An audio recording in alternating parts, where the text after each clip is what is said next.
Hello friends, देव studies से मैं पूनम कुमारी आपका बहुत बहुत स्वागत करती हूँ। दोस्तों, आज हम लोग गुप्त काल के बारे में पढ़ेंगे। प्राचीन भारतीय इतिहास को जानने के क्रम में हमने मौर्य साम्राज्य के बारे में पढ़ा था, जो पहला भारतीय विस्तृत साम्राज्य था। किंतु मौर्य वंश के पतन के बाद कई छोटे छोटे राजवंशों का उदय होता है। नतीजा ये हुआ कि पूरे भारतवर्ष में छोटे बड़े राजवंशों के दौर में कई विदेशी आक्रमणकारी भी भारत आए, जिनमें हिंद, यूनान, कुषाण, शक आदि प्रमुख थे, जिन्होंने यहाँ अपने साम्राज्य विस्तार का प्रयास किया। लेकिन पुनः भारत में एक ऐसा दौर आया जब भारत में एक विशाल साम्राज्य की पुनः स्थापना होती है, और यह साम्राज्य की स्थापना गुप्त शासकों द्वारा होता है। तो चलिए, गुप्त साम्राज्य के बारे में और अधिक जानने के लिए हम लोग इसके प्रश्न उत्तरों की ओर चलते हैं।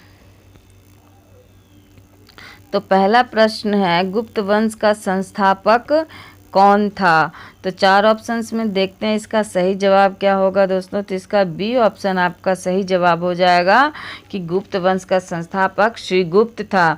गुप्त साम्राज्य का संस्थापक यूँ तो श्रीगुप्त था, किंतु अगर गुप्त साम्राज्य के वास्तविक संस्थापक के बारे में पूछा जाए तो इसका उत्तर चंद्रगुप्त प्रथम होगा, क्योंकि श्रीगुप्त ने बहुत छोटे से रूप में साम्राज्य की स्थापना की थी, किंतु इसको विस्तृत साम्राज्य का रूप चंद्रगुप्त प्रथम ने प्रदान किया था। तो इसीलिए अगर वास्तविक संस्थापक की बात की जाए तो चंद्रगुप्त प्रथम का नाम होगा, लेकिन यहाँ सिर्फ संस्थापक पूछा जा रहा है। तो अगर सिर्फ संस्थापक पूछा जाए तो इसका बी ऑप्शन यानी श्रीगुप्त ही इसका उत्तर होगा। अगले प्रश्न की ओर बढ़ते हैं। अगला प्रश्न है, सेतु बंध का रचनाकार प्रवर सेन द्वितीय किस वंश का शासक था? तो चार ऑप्शंस में देखते हैं इसका उत्तर क्या होना चाहिए। तो इसका सी ऑप्शन यानी वाकाटक वंश का शासक था सेतु बंध का रचनाकार प्रवर सेन द्वितीय। तो इसका सी ऑप्शन सही जवाब हो जाएगा। अगले प्रश्न की ओर बढ़ते हैं। अगला प्रश्न है, किस गुप्त कालीन शासक को कविराज कहा गया है?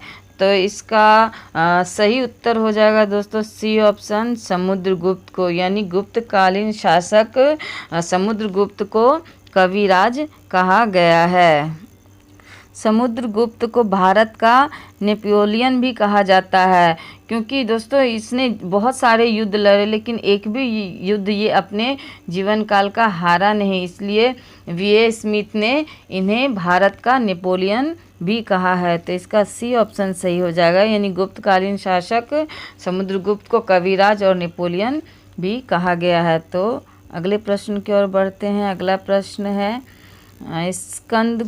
स्कंदगुप्त को किस स्तंभ लेख में शक्रोपम कहा गया? तो चार ऑप्शंस में देखते हैं इसका सही उत्तर क्या होगा दोस्तों। तो इसका ए ऑप्शन आपका सही जवाब हो जाएगा कहोम स्तंभ लेख में। स्कंदगुप्त को कहोम स्तंभ लेख में शक्रोपम कहा गया है। तो ए ऑप्शन इसका सही जवाब हो जाएगा। अगले प्रश्न की ओर बढ़ते हैं। अगला प्रश्न है, श्रीलंका के राजा मेघवर्मन ने किस स्थान पर भगवान बुद्ध का मंदिर बनाने के लिए समुद्रगुप्त से अनुमति मांगी थी? तो इसका सही उत्तर हो जाएगा दोस्तों बी ऑप्शन बोध गया। श्रीलंका के जो राजा मेघवर्मन थे वे बौद्ध धर्म के अनुयायी थे, और चूंकि बोध गया में महात्मा बुद्ध को प्रथम बार ज्ञान की प्राप्ति हुई थी, तो इस वजह से वे समुद्रगुप्त से बोध गया में मंदिर बनवाने की अनुमति मांगी थी। तो इसका बी ऑप्शन आपका सही जवाब हो जाएगा बोध गया। अगले प्रश्न की ओर बढ़ते हैं। अगला प्रश्न है, मंदिर निर्माण कला का जन्म सर्वप्रथम कब हुआ? तो मंदिर निर्माण कला का जन्म सर्वप्रथम गुप्त काल में हुआ। तो इसका बी ऑप्शन आपका सही जवाब हो जाएगा गुप्त काल। अगले प्रश्न के तो अगला प्रश्न है, चंद्रगुप्त द्वितीय ने विक्रमादित्य की उपाधि कब धारण की? तो इसका ए ऑप्शन आपका सही जवाब हो जाएगा दोस्तों शकों का उन्मूलन करने के बाद। गुप्त काल में शकों का दक्षिण पश्चिम भारत के रास्ते भारत पर बराबर वे आक्रमण करते थे और बड़ी संख्या में तबाही मचाते थे, लूटपाट, खून खराबा आदि करके वो वापस चले जाते थे। तो चंद्रगुप्त द्वितीय ने विक्रमादित्य की उपाधि शकों के उन्मूलन करने के बाद धारण की। तो चंद्रगुप्त द्वितीय ही पहला ऐसा शासक थे जिन्होंने शकों को पराजित कर उन्हें भारत से बाहर भगा दिया। तो इसका ए ऑप्शन आपका सही जवाब हो जाएगा। शकों के उन्मूलन करने के बाद उन्होंने विक्रमादित्य की उपाधि धारण की। अगले प्रश्न की ओर बढ़ते हैं। अगला प्रश्न है, गुप्त काल के सर्वाधिक लोकप्रिय देवता कौन थे? तो 4 ऑप्शंस में देखते हैं इसका सही जवाब क्या होगा दोस्तों। तो इसका बी ऑप्शन सही जवाब हो जाएगा, यानी गुप्त काल के सर्वाधिक लोकप्रिय देवता भगवान विष्णु थे। यूँ तो गुप्त काल में अन्य धर्मों को मानने वाले भी थे, किंतु गुप्त काल को वैष्णव काल के नाम से जाना जाता है। यहाँ वैष्णव धर्म की, यानी वैष्णव धर्म को मानने वालों की प्रधानता थी, जिनके प्रधान देवता आपके भगवान विष्णु होते हैं। तो इसका बी ऑप्शन आपका सही जवाब हो जाएगा। अगले प्रश्न की ओर बढ़ते हैं। अगला प्रश्न है, चंद्रगुप्त द्वितीय ने अपनी किस विजय की खुशी में चांदी के सिक्के जारी किए? तो वही उत्तर हो जाएगा दोस्तों, शकों को पराजित करने के बाद। शकों को जब पराजित कर भारत से बाहर भगा दिया चंद्रगुप्त द्वितीय ने, तो उन्होंने विक्रमादित्य की उपाधि भी धारण की और चांदी के सिक्के भी जारी किए। तो इसका सी ऑप्शन आपका सही जवाब हो जाएगा। अगले प्रश्न की ओर बढ़ते हैं। अगला प्रश्न है, गुप्त वंश का वह राजा कौन था जिसने हुनों को भारत पर आक्रमण करने से रोका? तो इसका सी ऑप्शन सही जवाब हो जाएगा दोस्तों, स्कंदगुप्त। जहाँ शकों की बात आएगी तो वहाँ चंद्रगुप्त प्रथम का नाम आएगा, लेकिन जहाँ हुनों के आक्रमण की बात आएगी तो स्कंदगुप्त का नाम आएगा, क्योंकि हुनों को भारत से बाहर खदेड़ने वाले, यानी उनको भारत के बाहर भेजने वाले, भगाने वाले स्कंदगुप्त थे। उन्होंने ही सर्वप्रथम हुनों से भारत को मुक्त करवाया था। तो इसका सी ऑप्शन आपका सही जवाब हो जाएगा। अगले प्रश्न की ओर बढ़ते हैं। अगला प्रश्न है, गुप्त राजवंश किस लिए प्रसिद्ध था? तो 4 ऑप्शंस में देखते हैं इसका सही जवाब क्या होगा। तो इसका ए ऑप्शन आपका सही जवाब हो जाएगा, कला एवं स्थापत्य के लिए। गुप्त राजवंश कला एवं स्थापत्य कला के लिए प्रसिद्ध था। मंदिर निर्माण कला, स्थापत्य कला आदि का जन्म जो है आपका गुप्त काल से ही माना जाता है, इसलिए भारतीय इतिहास में इसे स्वर्ण युग के नाम से भी जाना जाता है। तो इसका ए ऑप्शन इसका सही जवाब हो जाएगा, कला एवं स्थापत्य के लिए गुप्त राजवंश जाना जाता है। अगले प्रश्न की ओर बढ़ते हैं।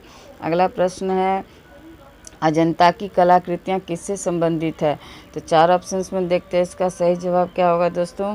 तो अजंता की जो कलाकृतियाँ हैं वो गुप्त काल से संबंधित है, यानी अजंता की कलाकृतियों का निर्माण, अजंता की गुफाओं का निर्माण गुप्त काल में करवाया गया था। तो इसका डी ऑप्शन आपका सही जवाब हो जाएगा। अगले प्रश्न की ओर बढ़ते हैं। अगला प्रश्न है, कुछ विद्वानों के अनुसार कवि कालिदास किसके राजकवि थे? तो 4 ऑप्शंस में देखते हैं इसका सही जवाब क्या होगा। तो इसका सही जवाब हो जाएगा चंद्रगुप्त द्वितीय विक्रमादित्य, यानी जो कालिदास थे कवि, वे चंद्रगुप्त विक्रमादित्य के राज दरबार के कवि थे। दोस्तों जो चंद्रगुप्त यानी विक्रमादित्य का जो थे वो अपने नवरत्नों के लिए प्रसिद्ध थे। वे बड़ी मात्रा में विद्वानों को आश्रय दिया करते थे। उनके दरबार में कई नवरत्नों में आपके कालिदास, वराहमिहिर, आर्यभट्ट एवं धन्वंतरी आदि विद्वान शामिल थे, जिनमें कालिदास सर्वप्रमुख थे। तो इसका सी ऑप्शन आपका सही जवाब हो जाएगा। अगले प्रश्न की ओर बढ़ते हैं। अगला प्रश्न है, अजंता चित्रकारी का विषय वस्तु निम्नलिखित में से किससे संबंधित है? तो इसका बी ऑप्शन आपका सही जवाब हो जाएगा दोस्तों, बौद्ध धर्म, यानी अजंता चित्रकारी की विषय वस्तु बौद्ध धर्म से संबंधित थी। चूँकि गुप्त काल वैष्णव धर्म को मानने वाले लोगों की प्रधानता थी गुप्त काल में, किंतु बौद्ध धर्म के अनुयायी भी वहाँ पे थे। अजंता की गुफाएं इस बात को प्रमाणित करती कि वहाँ बौद्ध धर्म को मानने वाले लोग भी उपस्थित थे।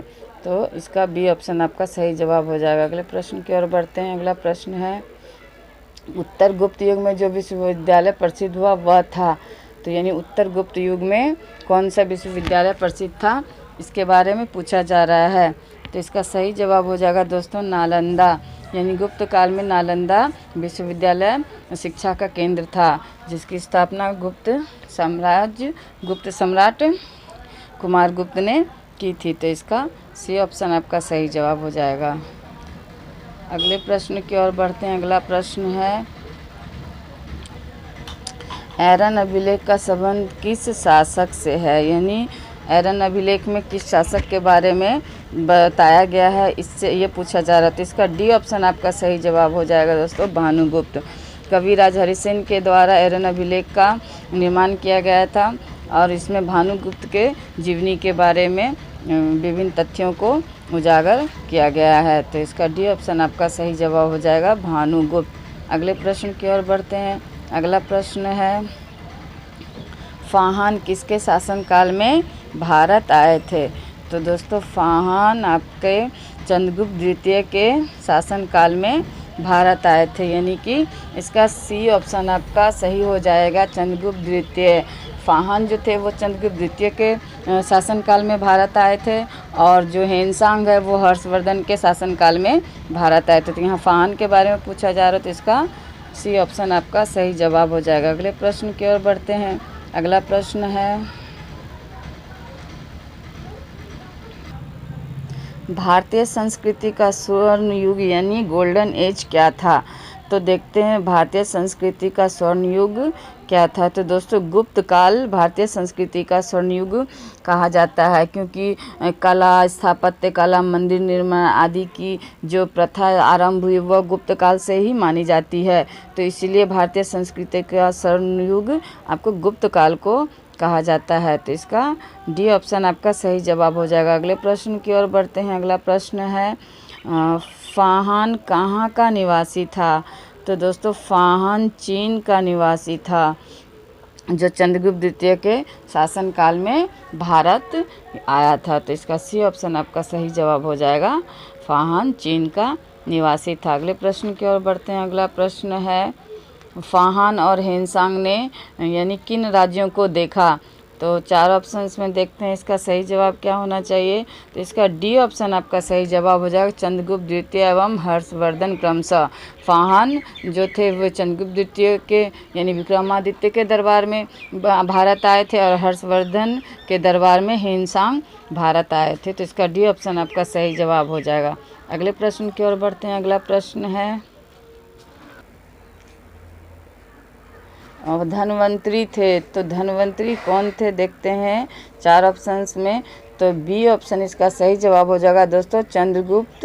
यानी जो धन्वंतरी थे ये चंद्रगुप्त विक्रमादित्य के राज दरबार के नवरत्न में से एक थे, जो कि प्रसिद्ध चिकित्सक थे। यानी जो चंद्रगुप्त विक्रमादित्य का राज दरबार के नवरत्न थे उनमें एक थे धन्वंतरी, जो चिकित्सक के रूप में विख्यात थे। तो इसका बी ऑप्शन आपका सही जवाब हो जाएगा, आपका चंद्रगुप्त विक्रमादित्य के राज दरबार के नवरत्न में से एक, जो कि प्रसिद्ध चिकित्सक थे। अगले प्रश्न की ओर बढ़ते हैं। अगला प्रश्न है, गुप्तकालीन शासन प्रणाली किस प्रकार की थी? तो गुप्तकालीन शासन प्रणाली राजतंत्रात्मक शासन प्रणाली थी। दोस्तों हमने उत्तर मौर्य काल में देखा कि जो ये आपका गणतंत्रात्मक शासन प्रणाली बिल्कुल अपने ख़त्म यानी वो बिल्कुल समाप्ति की ओर था, और आपका गुप्त काल आते आते ये गणतंत्रात्मक शासन प्रणाली जो तो बिल्कुल ख़त्म हो गया और ये राजतंत्रात्मक शासन प्रणाली यहाँ से चल पड़ा। यानी जो राजा होता था वो वंशानुगत होता था। तो इसका ए ऑप्शन आपका सही जवाब हो जाएगा। अगले प्रश्न की ओर बढ़ते हैं। अगला प्रश्न है, फाहान द्वारा रचित ग्रंथ फोकुओ की में निम्न में से किसका विवरण नहीं मिलता है? तो इसका आपका सही जवाब हो जाएगा दोस्तों, बौद्ध धर्म के सिद्धांतों का। मीन्स जो फाहान वहाँ आपके यात्री थे वो फोकुओ की रचना की, जो चंद्रगुप्त द्वितीय के दरबार में आए थे उन्होंने एक रचना की फोकुओ की, जिसमें बौद्ध धर्म के सिद्धांतों का जिक्र नहीं मिलता है। तो इसका ए ऑप्शन आपका सही जवाब हो गया, बौद्ध धर्म के सिद्धांतों का। अगले प्रश्न की ओर बढ़ते हैं। अगला प्रश्न है, गुप्त स्थापत्य कला का सर्वोत्कृष्ट मंदिर निम्न में से कौन है? तो इसका बी ऑप्शन आपका सही जवाब हो जाएगा, देवगढ़ का दशावतार मंदिर। गुप्त शासकों के द्वारा कई मंदिरों का निर्माण कराया गया, जिसमें देवगढ़ का दशावतार का मंदिर सबसे प्रमुख यानी स्थापत्य कला का सर्वोत्कृष्ट नमूना माना जाता है। तो इसका बी ऑप्शन आपका सही जवाब हो जाएगा। अगले प्रश्न की ओर बढ़ते हैं। अगला प्रश्न है, गुप्त काल के सोने की मुद्रा को क्या कहा जाता था? तो दोस्तों गुप्त काल के सोने की मुद्रा को दिनार कहा जाता था और चांदी की मुद्रा को रूपक कहा जाता था। तो इसका आपका ए ऑप्शन सही जवाब हो जाएगा, दिनार। अगले प्रश्न की ओर बढ़ते हैं। अगला प्रश्न है, कुमार संभवम महाकाव्य किस कवि ने लिखा है? तो दोस्तों कुमार संभवम कालिदास की रचना है। कालिदास ने अभिज्ञान शकुंतलम, कुमार संभवम, ऋतुसंहार, आपका मेघदूतम, रघुवंशम आदि प्रधान ग्रंथों की भी रचना की थी। तो इसका डी ऑप्शन आपका सही जवाब हो जाएगा, कुमार संभवम महाकाव्य जो है वो कालिदास की रचना है। अगले प्रश्न की ओर बढ़ते हैं। अगला प्रश्न है, नालंदा विश्वविद्यालय की स्थापना का युग है, यानी नालंदा विश्वविद्यालय की स्थापना किस युग में की गई? तो दोस्तों नालंदा विश्वविद्यालय की स्थापना गुप्त युग में की गई। गुप्त शासक कुमार गुप्त के द्वारा नालंदा विश्वविद्यालय की स्थापना की गई थी। तो इसका सी ऑप्शन आपका सही जवाब हो जाएगा। अगले प्रश्न की ओर बढ़ते हैं। अगला प्रश्न है, गुप्त युग में भू राजस्व की दर क्या थी? तो दोस्तों सी ऑप्शन इसका सही जवाब हो जाएगा, यानी गुप्त युग में भू राजस्व की दर उपज का 6वां भाग थी। यानी राजा जो प्रजा के ऊपर कर्ज लगाती थी तो वो उपज का, यानी जनता की उपज का 6वां भाग वो राजा को भू राजस्व की दर, मतलब भू राजस्व के रूप में राजा को देती थी। तो इसका सी ऑप्शन आपका सही जवाब हो जाएगा, उपज का 6वां भाग। अगले प्रश्न की ओर बढ़ते हैं। अगला प्रश्न है, गुप्त किसके सामंत थे? तो 4 ऑप्शंस में देखते हैं इसका सही जवाब क्या होगा दोस्तों। तो कुषाणों के, यानी गुप्त जो थे वो किसानों के सामंत थे। दोस्तों हमने मौर्य काल से ही देखा कि शासन व्यवस्था को चलाने के लिए राजा के द्वारा विभिन्न मंत्रियों, अधिकारियों, पदाधिकारियों की नियुक्ति की जाती थी, जिनकी सहायता से वो राजकाज को संभालते थे। तो उनमें सामंत भी एक पद था। तो जिसके जो गुप्त जो शासक श्री गुप्त थे वे कुषाणों के सामंत माने जाते हैं। तो इसका बी ऑप्शन आपका सही जवाब हो जाएगा। अगले प्रश्न की ओर बढ़ते हैं और ये अंतिम प्रश्न है इस वीडियो का। गुप्त वंश के किस शासक ने सर्वप्रथम महाधिराज की उपाधि धारण की थी? तो देखते हैं गुप्त वंश के किस शासक ने सर्वप्रथम महाधिराज की उपाधि धारण की।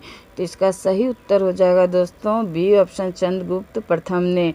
यानी चंद्रगुप्त प्रथम ने सर्वप्रथम महाधिराज की उपाधि धारण की। गुप्तकालीन कई शासकों ने खुद को कई उपाधियों से अलंकृत किया था, जैसे चंद्रगुप्त द्वितीय ने विक्रमादित्य की उपाधि से खुद को अलंकृत किया, समुद्रगुप्त ने कविराज की। इसी प्रकार चंद्रगुप्त प्रथम ने भी अपने आप को महाधिराज की उपाधि दी थी। तो इसका बी ऑप्शन आपका सही जवाब हो जाएगा, चंद्रगुप्त प्रथम ने। तो ये थे दोस्तों इस वीडियो के अंतिम प्रश्न। अगर मेरा यह वीडियो आपको पसंद आता है तो मुझे लाइक और सब्सक्राइब ज़रूर करें। धन्यवाद दोस्तों।